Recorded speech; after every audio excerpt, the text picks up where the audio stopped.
बढ़ाक जाऊँगी भत्ता राशि। एवं सर्वनिम्न भत्ता है 3000 टंका। आपड़ जानी एवं केवल 80 वर्ष अधिक कि 80% अधिक विकलांग कि अक्षमता हिताधिकारी मानक मिलूँ 3000 टंका।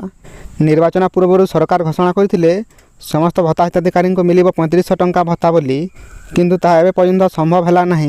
यारी मध्य एक बड़ खुशी खबर सामना को आसी जहाँ आम भिडियो मध्यम जाना से भिडियो को शेष पर्यंत देखते सब जानीपारे।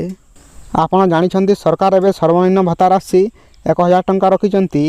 केवल जो मानकर बयस 80 रु अधिक कि 80% अधिक विकलांग बा अक्षमता रही से 3500 टंका भत्ता प्रदान करुँच।